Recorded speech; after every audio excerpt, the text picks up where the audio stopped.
لا ما عاد يرعبني ظلم يهددني لا شيء أخسره لا لا مهما يطول الدرب فالحق معه.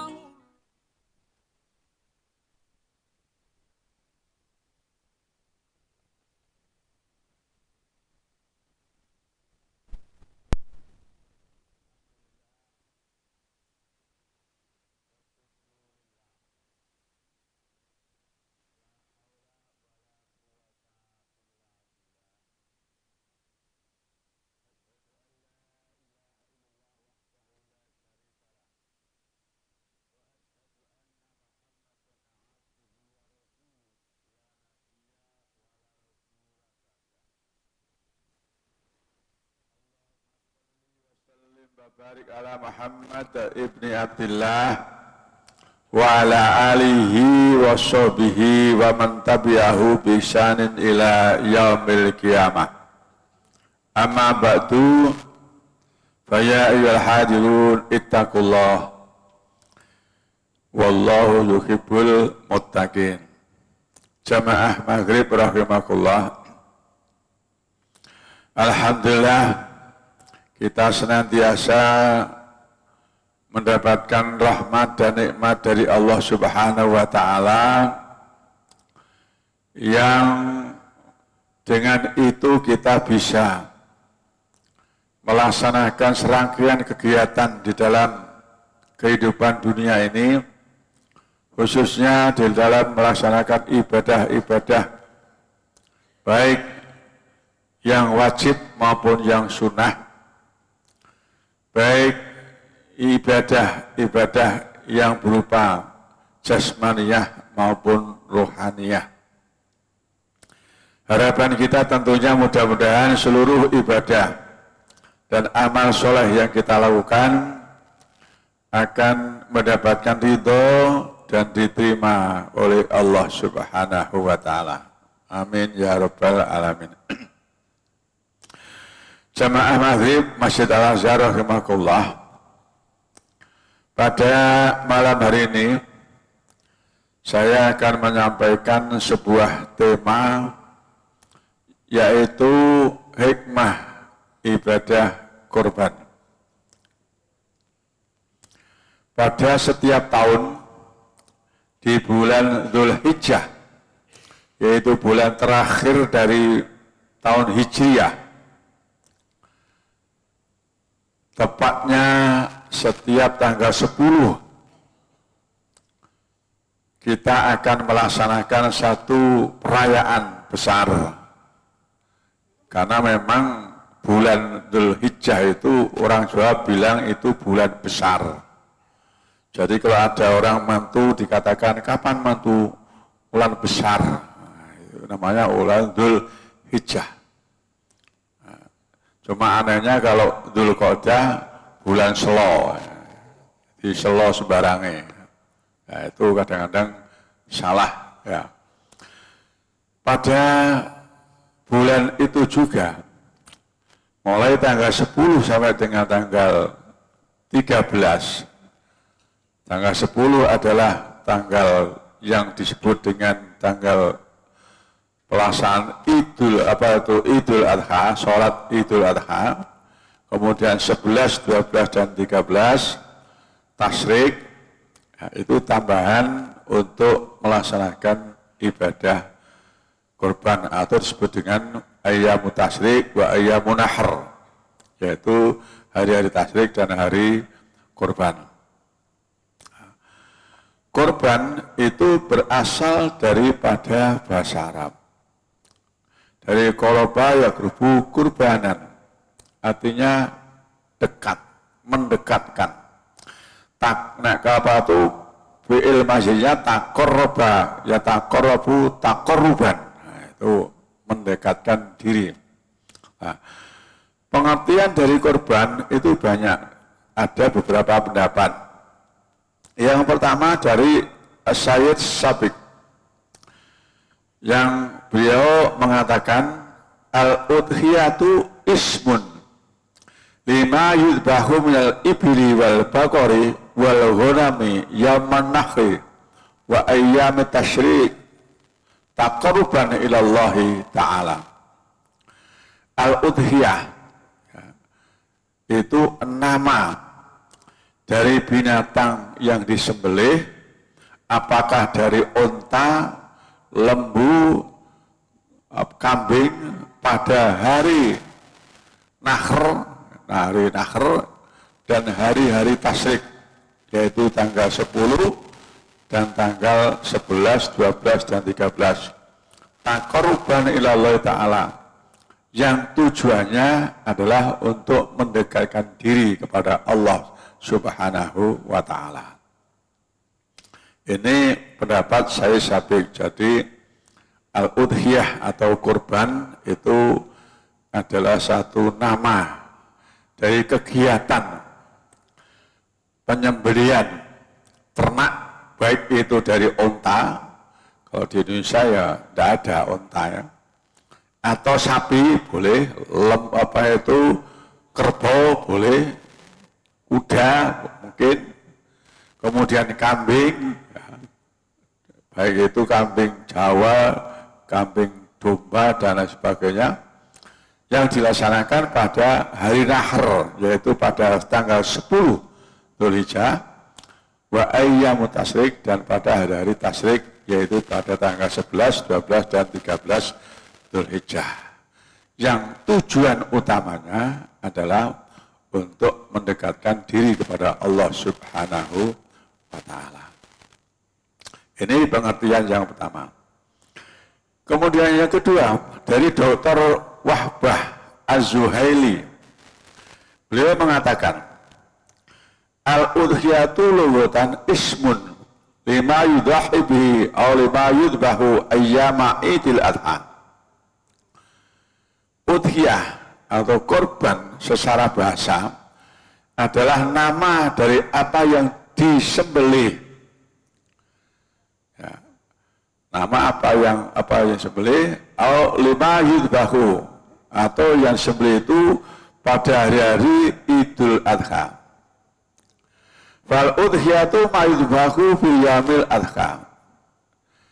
Dan udhiyah itu adalah apa-apa atau binatang-binatang yang disembelih di hari-hari Adha, yaitu pada tanggal 10, 11, dan 12, dan 13. Itu hari-hari udhiyah, hari-hari Adha.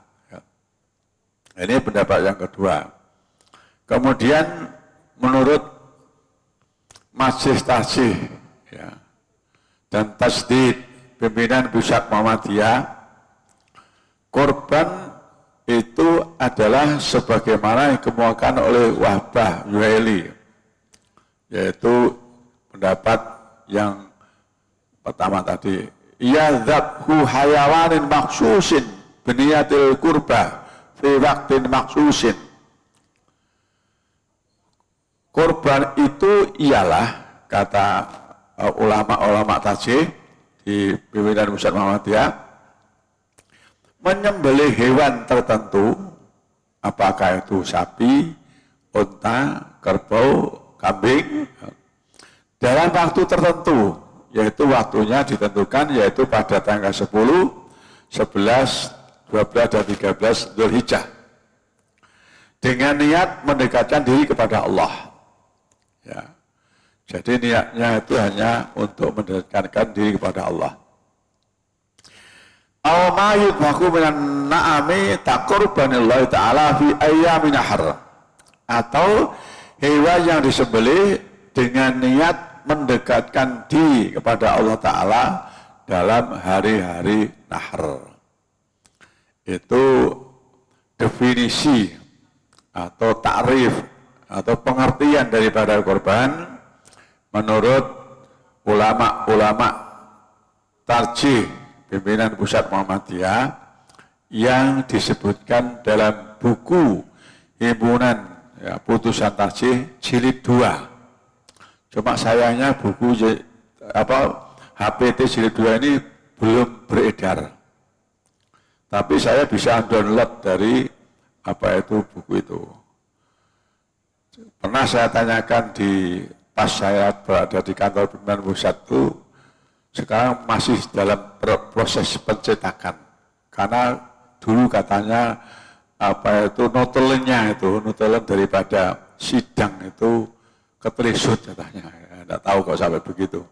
Nah, kemudian setelah ketemu, dalam proses pencetakan, insya Allah dalam waktu dekat akan beredar. Jadi himpunan putusan tajih itu ada jilid 1, ada jilid 2 yang belum beredar, tapi yang sudah beredar jilid 3 yang tebal itu, yang warnanya biru. Ya, itu kita memang sebagai warga Muhammadiyah hendaknya kita memiliki itu dan membaca itu agar kita tahu apa-apa yang telah diputuskan oleh ulama-ulama kita di dalam melaksanakan ibadah. Karena di situ akan ada beberapa ibadah yang mungkin kadang-kadang kalau kita korelasikan dengan ibadah-ibadah di masyarakat ada sedikit perbedaan. Tapi itu sudah ditarjih oleh pimpinan pusat, yaitu ulama-ulama kita. Itu menurut Masjid Tasih, jadi korban itu adalah menyembelih hewan yang khusus ya, dalam waktu yang khusus juga, di dalam rangka untuk semata-mata mendekatkan diri kepada Allah Subhanahu wa Ta'ala. Jadi korban ya. Cuma pada saat Rasulullah berkorban itu tidak ada atau tidak pernah membentuk panitia. Jadi tidak ada panitia korban seperti sekarang. Tapi karena perkembangan zaman, ya, mungkin pengetahuannya tidak seperti pada saat zaman Rasulullah, maka kita sebagai baik itu warga Muhammadiyah, jamaah-jamaah di Masjid Muhammadiyah, ataupun di yang lain, itu dibentuklah panitia. Cuma memang ada rambu-rambu yang memang harus ditepati oleh panitia itu. Ada 5 rambu sebenarnya. Kalau saya sampaikan di sini mungkin nanti kalau akhir ada masih ada waktu, insya Allah kami split sedikit. Jadi ada rambu-rambu yang perlu dihindari oleh para panitia penyelenggara korban. Bapak dan Ibu jamaah rahimakumullah, Islam menjadikan ibadah korban itu sebagai bagian dari syariat keagamaan. Artinya Pak, bahwa korban itu memang disyariatkan oleh Allah dan Rasulullah. Di dalam Al-Quran, Allah menyatakan dalam firman-Nya, "Walikuli umatin ja'alna mansakan liyadhkuru ismallahi ala ma razaqahum min bahimatil an'am." Fa'ilahukum ilahu wahid walahu aslimu wa basyiril mukhbitin. Tiap-tiap umat, kata Allah, telah kami syariatkan penyembelihan korban. Jadi setiap umat dalam nabi-nabi sebelum Nabi kita Muhammad itu sudah ada syariat penyembelihan korban. Bahkan Nabi Ibrahim itu perintahnya pertama yang disembelih bukan ternak, tapi anaknya Ismail.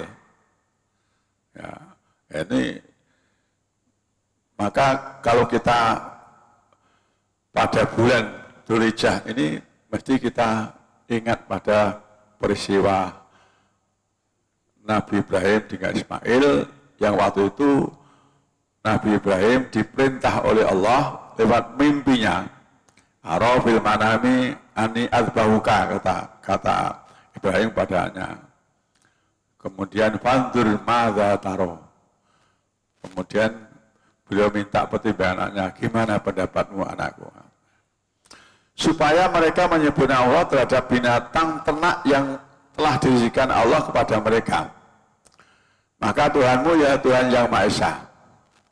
Karena itu berserah dirilah kamu kepadanya, dan berilah kabar gembira kepada orang-orang yang tunduk dan patuh kepada Allah Subhanahu wa Ta'ala.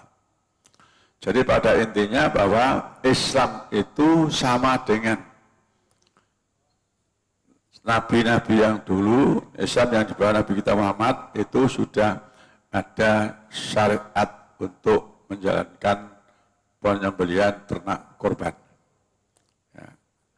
Ini satu hal yang perlu kita mengerti, bahwa korban itu memang merupakan perintah juga dari Allah Subhanahu wa Ta'ala. Korban yang kita laksanakan itu ada beberapa hikmah yang perlu diketahui. Ada keutamaannya, ada hikmahnya, ada manfaatnya. Di antaranya yang pertama, mengenang ketaatan Nabi Ibrahim alaihissalam dan Ismail alaihissalam, putra daripada Nabi Ibrahim.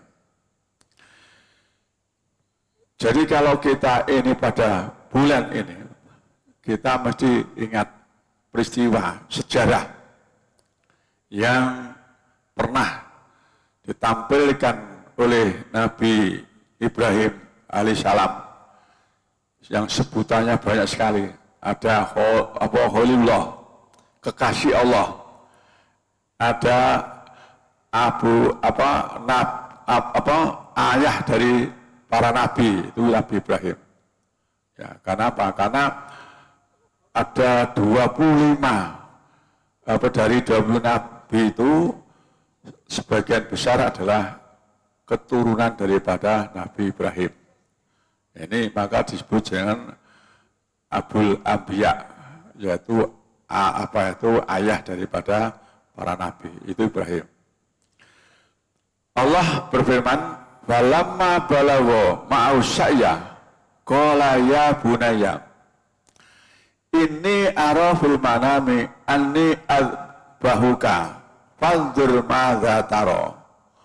Qala ya abatif al ma tu'mar satajiduni insyaallah minas sabirin. Ketika Ismail sampai dewasa, yang sudah bisa berusaha bersama ayahnya Ibrahim, Ibrahim berkata kepadanya, "Ya bunaya, wahai anakku tersayang, ini araful manami, sesungguhnya aku bermimpi dalam tidurku. Anni adbahuka, aku menyembelihmu." Nah, jadi beliau mendapat wahyu dari Allah tapi lewat mimpi. Nah, mimpi itu adalah beliau diperintah oleh Allah untuk menyembelih anaknya Ismail. Maka kemudian disampaikan kepada anaknya, "Fandur madza taro." Maka bagaimana pendapatmu, hai anakku tersayang? Qala, kemudian Ismail berkata, "Ya abatif alma tu'mar." Wahai ayahandaku tersayang, kerjakanlah apa yang diperintahkan kepada kamu. Satajiduni insyaallah minas sabirin. Insyaallah kamu akan mendapatiku dalam kondisi sabar. Artinya sabar menerima apa yang menjadi perintah Allah, sabar menjalankan perintah Allah tersebut. Nah, ini Ismail dulu, mungkin sekarang yang berbeda lagi ya. Falamma aslama wa talahu lil jabin, kemudian pada saat keduanya ya, berangkat untuk meletakkan Ibrahim ya, di pelipisnya, "Wana ini ayah Ibrahim." Kemudian kami memanggilnya, "Hai Ibrahim, qad sadaqta ru'ya, sungguh telah benar mimpimu. Inna kadzalika nazil muhsinin, sesungguhnya kami Allah yang demikian itu akan membalas orang-orang yang berbuat kebaikan. Inna hadzal awwal bala'ul mubin, sesungguhnya yang demikian itu adalah ujian yang nyata. Wa fadainahu bidzibhin adzim, maka kami ganti dengan sembelihan yang besar. Jadi di sini tidak disebutkan apakah kambing atau sapi atau apa, tapi sembelian yang besar. Ya. Ini jadi begitu mau disembelih, maka kemudian Allah mengganti Ismail dengan binatang yang besar, yang kemudian disembelih menjadi ternak yang dikorbankan. Ya, mulai awal itulah maka kemudian Rasulullah mensyariatkan kepada seluruh umat Islam yang mampu untuk melakukan penyembelihan ternak kurban pada hari-hari Nahr, yaitu 10, 11, 12, dan 13 Dzulhijjah. Jadi itu satu hal yang menjadi sejarah yang harus selalu kita ingat. Betapa taatnya Nabi Ibrahim dan Ismail kepada Allah. Meskipun Ismail harus mengorbankan dirinya untuk disembelih. Meskipun Nabi Ibrahim mengorbankan anaknya yang satu-satunya yang tersayang. Nabi Ibrahim mempunyai anak itu pada umur 80 tahun. Dari istri yang kedua yaitu Sarah. Dia dikaruniai anak yang berdoa terus, kemudian dikaruniai anak, setelah dewasa disuruh nyembelih. Nah, coba bayangkan ini.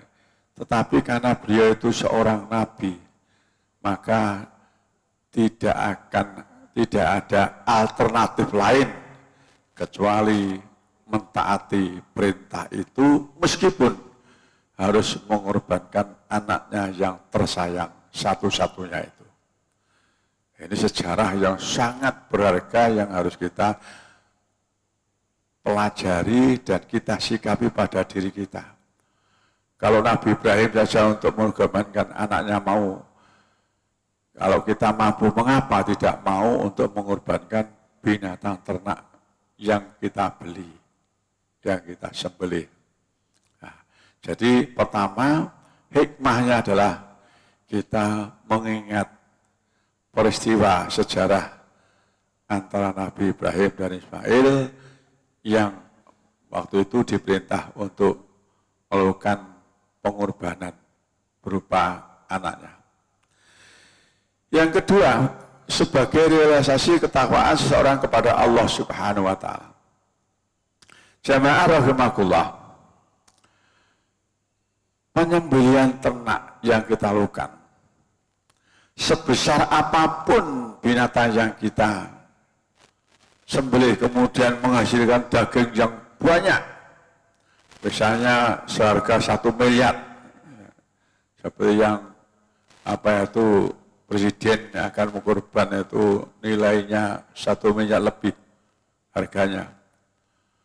Berapa daging yang dihasilkan dari itu, dan seberapapun darah yang dialirkan oleh binatang yang disembelih itu tidak akan sampai kepada Allah. Tetapi yang sampai kepada Allah untuk mendapatkan keridhaan dari Allah adalah takwa kita di dalam melaksanakan kurban itu. Bukan daging kita yang kita bagi itu kemudian sampai untuk mendapatkan ridha Allah, bukan.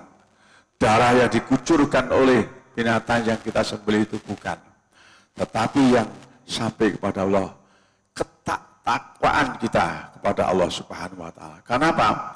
Karena orang yang takwa itu pasti akan menjalankan perintah Allah dalam kondisi apapun. Jadi kalau kita tidak mampu, satu lembu ya urunan, 1 lembu 7 orang paling banyak, 1 unta 7 orang, dan 1 kambing untuk 1 orang. Ya. Kadang-kadang kita bisa beli mobil, tapi beli lembu seharga 50 juta saja kadang-kadang keberatan, padahal mampu sebenarnya. Nah, tetapi itulah, jadi kalau kita memang bertakwa kepada Allah, maka sebesar apapun binatang yang kita miliki, kalau kita diperintah untuk mengorbankan, maka kita karena ketakwaan kita, maka kita akan melaksanakannya. Allah berfirman, la yanalallaha luhumuha wa dima'uha walakin yanaluhu taqwa minkum. Kadzalika sakhkharaha lakum litukabbirullaha ala ma hadakum wa basyiril muhsinin. Jadi daging-daging unta dan darahnya itu sekali-kali tidak dapat mencapai keridhaan Allah. Tetapi ketakwaan dari kamulah yang dapat mencapainya. Demikianlah Allah telah menundukkannya untuk kamu supaya kamu mengagungkan Allah terhadap hidayahnya kepada kamu. Dan berilah kabar gembira kepada orang-orang yang berbuat baik. Jadi sekali lagi, yang sampai kepada Allah bukan daging dan darah dari ternak yang kita sembelih, tetapi adalah takwa kita kepada Allah Subhanahu wa Ta'ala. Ini pernyataan dari Allah Subhanahu wa Ta'ala. Jadi Allah hanya menerima takwa kita. Ya. Kemudian yang ketiga, sebagai syiar Islam. Nah, yang kemarin sudah diungkap di hari Akad yang lalu, ya, panjang lebar tentang syiar Allah. Jadi syiar Allah itu dalam bulan Dzulhijjah itu pertama adalah puasa. Mulai tanggal 1 sampai dengan tanggal 9. Dalilnya jelas, hadisnya sahih. Dari apa itu Rasulullah selalu melaksanakan ibadah puasa 9 hari di awal bulan Dzulhijjah. Ya, kemudian puasa Asyura, kemudian puasa 3 hari, puasa 3 hari setiap bulan, kemudian puasa Senin dan Kamis. Itu dalam satu hadis disebutkan begitu. Ya. Kemudian yang kedua adalah ibadah haji. Itu juga merupakan syiar Allah. Yang ketiga, sholat Idul Adha. Itu juga merupakan syiar Allah. Maka itu dalam sholat Id, baik sholat Idul Fitri maupun Idul Adha, Rasulullah memerintahkan kepada kita keluarkan ya, semua wanita-wanita, gadis pengitan, atau wanita-wanita yang haid, seluruhnya keluarkan ke lapang untuk apa itu mengagungkan syiar Allah. Nah, itu ada hadisnya. Ya, kemudian penyembelihan ternak korban itu, ya itu sebagai syiar daripada Allah Subhanahu wa Ta'ala. Di dalam Al-Quran disebutkan wal budna ja'alnaha lakum min sya'airillahi lakum fiha khair. Dan unta, ya, jadi yang dibuat di sini dalam Al-Quran itu unta. Dan telah kami jadikan untuk kamu unta-unta itu sebagian dari syiar Allah. Kamu memperoleh kebaikan yang banyak padanya. Artinya kalau unta-unta itu kita sembelih, kita jadikan binatang korban yang kita sembelih pada hari Nahr, maka itu merupakan syiar daripada Allah dan kita akan mendapatkan kebaikan dari amalan itu. Nah, ini satu hal yang sangat membahagiakan kita bagi kita yang mampu untuk melaksanakan korban. Jadi kita mengagungkan syiar Allah. Ya, ini satu apa tekad karena ketakwaan kita, kemudian kita tidak eman gitu cara Jawa untuk mengorbankan binatang yang kita beli. Ya. Jadi korban merupakan syiar daripada Allah Subhanahu wa Ta'ala. Kemudian yang keempat, korban itu merupakan bentuk ketaatan kepada Allah Subhanahu wa Ta'ala. Jadi kita menyembelih korban, tadi kalau di awal tidak akan sampai daging darahnya pada Allah untuk mendapatkan ridho Allah, tapi ketakwaan.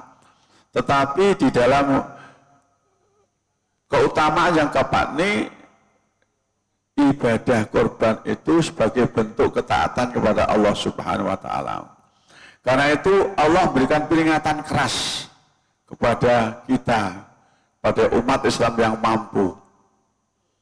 Anabillah qala Rasulullah SAW, maka nalahu sa'atun falam yudhahi fala yuqribanna musallana.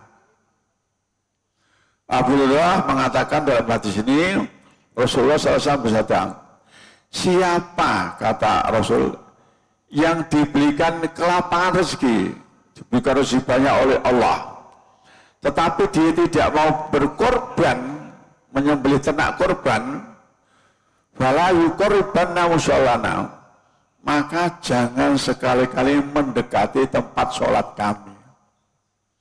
Dalam perjalanan hadis yang saya baca, yang disebut dengan fala yuqribanna musallana, jangan ikut sholat Idul Adha. Ya, karena gak gelem korban. Oh mampu kok gak gelem korban. Terus gak usah sholat misan gitu, kata begitu. Ini peringatan keras dari Rasulullah. Kenapa? Karena orang yang melaksanakan ibadah korban itu adalah orang yang betul-betul taat pada Allah Subhanahu wa Ta'ala. Ya, jadi kita diberikan peringatan yang keras oleh Rasulullah, wis tidak usah mendekati tempat sholat kami. Ya. Nah, ini hadis yang sahih. Kemudian yang kelima, ibadah korban itu bisa membahagiakan kaum duafa, kaum fakir miskin. Kenapa? Karena sebagian dari daging korban itu dibagikan kepada fakir miskin. Jadi dibagi tiga, sepertiga untuk yang berkorban, maksimal sepertiga. Jadi misalnya dagingnya itu bobotnya 100 kilo, sepertiganya paling tidak ya 30 kilo. Itu haknya yang berkorban. Itu haknya yang berkorban. Jadi kalau itu dibagi 7, satu sapi, ya berarti ya 4 kiloan satu orang. Jadi sudah betul itu. Sepertiga dibagikan kepada bukan fakir miskin. Jadi ada ayat juga. Jadi pada tetangga, kepada kerabat, kepada siapa saja. Kemudian sepertiga kepada fakir miskin. Nah, jadi dari itu maka ibadah korban atau penyembelihan ternak korban itu bisa menjadi satu sarana untuk menyenangkan bagi orang-orang fakir miskin atau disebut dengan duafa. Allah berfirman, ya zatu manafi alahum wa yadhkuru ismallahi fi ayyami ma'lumat ala ma razaqahum min bahimatil an'am fakulu minha wa at'imul ba'isal fakir.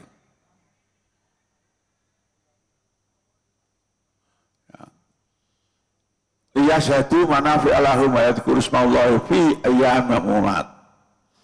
Allah berfirman, supaya mereka menyaksikan sebagai manfaat bagi mereka dan supaya mereka menyebut nama Allah pada hari yang telah ditentukan atas rezeki yang Allah telah berikan kepada mereka berupa binatang ternak. Maka makanlah sebagian daripadanya. Artinya yang berkorban boleh makan sebagiannya. Sepertiganya tadi dalam ilmu fikih disebutkan begitu. Dan sebagian lagi berikan kepada untuk dimakan orang-orang yang sengsara dan fakir. Ya. Nah ini dalil daripada bahwa korban itu ternyata bisa sebagai sarana untuk memberikan kegembiraan. Mungkin tidak pernah makan daging, ya setahun sekali makan daging dari korban. Sehingga gembira sekali dapat ternak korban, dapat daging korban. Ya, ini. Maka dari itu kita membagikan daging-daging kurban kepada mereka, itu betul-betul amalan yang sangat bagus, yang sangat bermanfaat bagi mereka untuk bisa menjadi gembira, karena mungkin dia tidak pernah makan daging selama 1 tahun atau hanya bisa 1 tahun sekali, karena tidak ada dana yang bisa untuk beli daging. Ya. Kemudian dalam sebuah hadis an Uqbah ibn Amir qala Rasulullah SAW yaumu arafata wa yaumul akhir wa yaumut tasyrik iduna ahlal Islam wa ya ayyamu aklin wa syurbin. Uqbah bin Amir mengatakan, Rasulullah SAW pernah bersabda, hari Arafah, yaumul Arafah, wa yaumul akhir, dan hari Nakhr. Ya, itu. Arafah itu tanggal 9 Hijriah, ya, tanggal 9 Dzulhijjah di tahun Hijriah, ya toh. Kemudian yaumul Nakhr itu tanggal 10 Dzulhijjah. Wa ayyamut tasyrik, dan hari-hari tasyrik yaitu 11, 12, 13 iduna ahlal Islam, yaitu merupakan hari raya kita umat Islam. Jadi kita punya 2 hari raya, hari raya Idul Fitri dan hari raya Idul Adha. Nah, hari raya Idul Adha ini ada 4 hari. Kemudian hari-hari tersebut merupakan hari makan dan minum.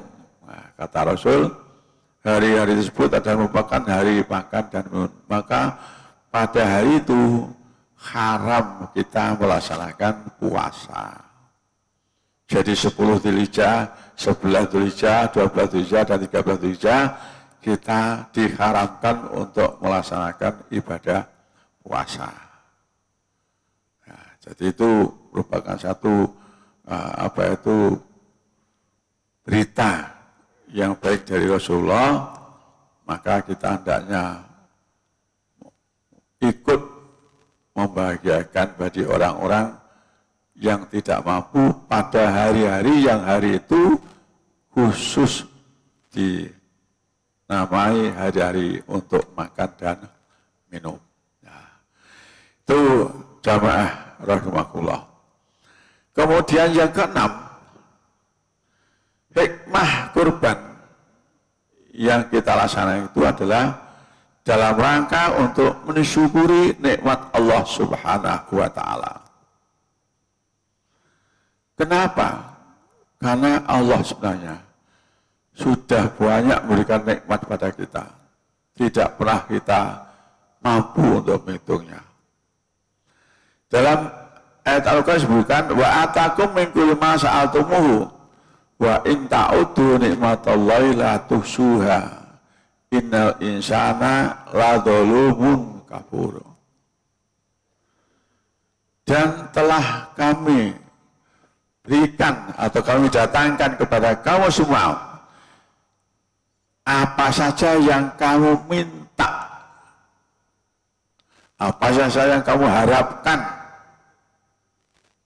Jadi nikmat-nikmat baik yang diharapkan itu tidak, itu akan selalu datangkan oleh Allah. Wa in ta'uddu nikmatallahi la tuhsuha, dan jika kamu semua ingin menghitung, ingin menilai, ingin menghargai nikmat Allah, tidak akan pernah mampu. Coba satu nikmat mata saja. Ya, itu kalau kena apa gitu sakit, mungkin sampai akhirnya operasi, setelah operasi malah tidak bisa melihat. Kita baru merasakan nikmatnya mata. Biasanya bisa melihat, tidak bisa melihat. Ya. Telinga, coba telinga kita masanya bisa mendengar dengan bagus, tapi karena ada sesuatu yang bisa menyakiti telinga, kemudian sampai telinga itu tidak bisa mendengar, akhirnya sekarang beli alat yang harganya tidak murah itu. Paling murah 10 juta untuk pendengaran telinga itu. Nah, sehingga kalau kita menghitung nikmat-nikmat yang ada pada diri kita aja, itu tidak bisa. Gitu. Mulai dari rambut sampai dengan, dari ujung rambut sampai dengan ujung kaki, tidak akan bisa. Karena itu nikmat Allah besar. Apalagi nikmat yang lain, berupa sehat, berupa kekayaan, dan sebagainya. Maka kita betul-betul telah menerima nikmat itu dari Allah yang baik sekali. Tetapi kebanyakan manusia itu tidak mau bersyukur, bahkan kufur terhadap nikmat itu. Kemudian ayat yang kedua yang biasa kita dengar, inna a'tayna kal kautsar fasholli li rabbika wanhar. Sesungguhnya kami telah memberikan kepadamu nikmat yang banyak, maka sholatlah karena Tuhanmu dan berkorbanlah. Jadi kita melaksanakan korban, penyembelihan ternak korban itu adalah dalam rangka mensyukuri nikmat Allah Subhanahu wa Ta'ala. Dan insya Allah kalau kita ini bersyukur pada nikmat-nikmat yang diberikan oleh Allah kepada kita, janji Allah sudah tegas. La in syakartum la azidannakum wa la in kafartum inna adzabi lasyadid. Jika kamu mau bersyukur atas segala nikmat aku berikan kepadamu, maka pasti aku akan menambah nikmat yang ada padamu.